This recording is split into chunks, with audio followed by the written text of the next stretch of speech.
Assalamualaikum warahmatullahi wabarakatuh. Salam sejahtera bagi kita semua. Perkenalkan, kami dari kelompok 2, saya Stelvi Amelia, dan rekan saya Nadia Siti Nafisa. Dan saya Wisya Nazara, saya Siti Syariah, Dan saya Aisyah Fridunisa. Izinkan kami memaparkan hasil diskusi kami terkait studi kasus siswa menarik diri dari aktivitas belajar. Baik, di sini saya akan membahas tentang masalah perilaku yang menarik diri dari aktivitas belajar. Jadi ada beberapa hal yang bisa kita lihat dari kasus ini. Masalah yang bisa kita uraikan ke dalam beberapa poin yaitu siswa tidak pernah bertanya walaupun ada pelajaran yang tidak dipahami, tidak pernah mengerjakan tugas, tidak mau berbaur dengan teman, dan tidak merespon serta memperhatikan saat guru menjelaskan. Dari poin-poin tersebut bisa kita simpulkan bahwa siswa ini termasuk ke dalam kategori siswa yang pasif, yaitu yang enggan berdiskusi baik dengan teman maupun guru. Melihat lebih dalam, penyebabnya bisa bermacam-macam. Misalnya kurang kesabaran diri, kesulitan memahami materi pelajaran, sampai faktor keluarga atau kondisi emosional siswa itu sendiri.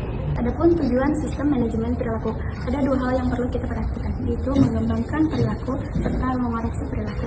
Mari kita ambil contoh dari rumusan masalah tersebut, yaitu seorang siswa yang memiliki perilaku menarik diri dari aktivitas belajar dengan penyebab seperti yang sudah disebutkan di awal. Lalu di kemudian hari, seorang guru menegurnya tanpa menanyakan sebab mengapa siswa tersebut berperilaku demikian. Tapi hal tersebut mau memperburuk keadaan karena siswa tersebut merasa dirinya tidak didengar ataupun dipihak.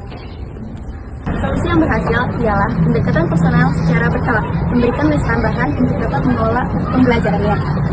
Adapun perilaku yang perlu dikoreksi oleh siswa tersebut ialah tidak pernah bertanya, tidak pernah berbaur, tidak pernah memperhatikan guru, dan tidak pernah mengerjakan tugas.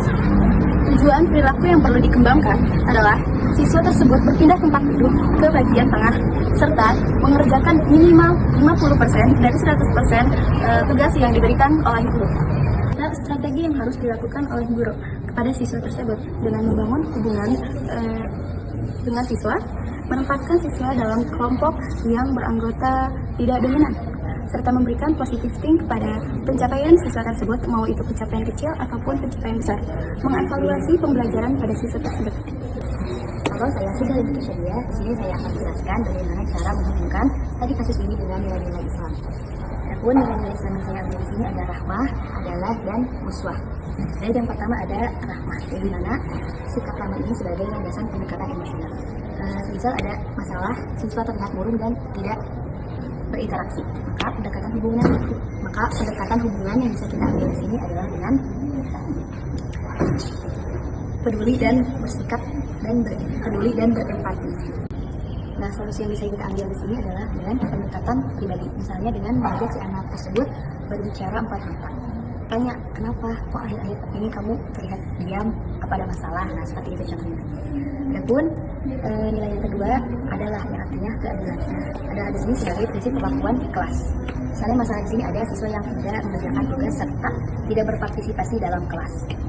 Nah, hubungan yang bisa kita lihat di sini adalah dengan bertanya, kenapa si murid itu tidak mengerjakan tugas? Nah, biasanya murid tidak mengerjakan tugas itu mungkin karena si murid tersebut merasa kesulitan. Nah, bisa tuh kita tanya setelah sesi kelas berakhir, bisa tuh si guru meluangkan waktu 10 menit misalnya untuk bertanya apakah ada kesulitan.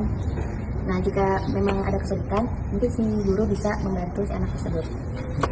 Adapun nilai Islam yang ketiga ini ada uswah, yang artinya keteladanan. Nah, uswah ini yaitu sebagai cara membangun lingkungan yang positif. Misalnya masalah di sini ada siswa enggan terlibat dalam diskusi atau aktivitas lainnya. Maka hubungan yang bisa diambil adalah guru dan siswa itu harus menjadi contoh yang baik. Terus guru juga harus sabar dan ramah tentunya. Dan biasanya siswa yang enggan terlibat dalam diskusi itu biasanya karena dia takut diolok-olok. Maka jika hal itu terjadi, si guru bisa tuh menegur siswa yang mengolok-olok siswa tersebut. Sekian. Adapun strategi penanganan perilaku bermasalah. 1. Yaitu konsekuensi logis. Pertama, guru dapat memberikan tugas tambahan kalau anak diam di kelas. Kenapa? Karena guru dapat meningkatkan partisipasi anak dalam belajar di kelas. Nomor 2, guru dan anak dapat menggunakan teknologi seperti WhatsApp. Karena jika kita tidak menggunakan teknologi, siapa tahu anak tersebut tidak mau berbicara atau tidak mau bertanya di dalam kelas. Jadi guru bisa menanyakan lewat teknologi tersebut dan dari WhatsApp.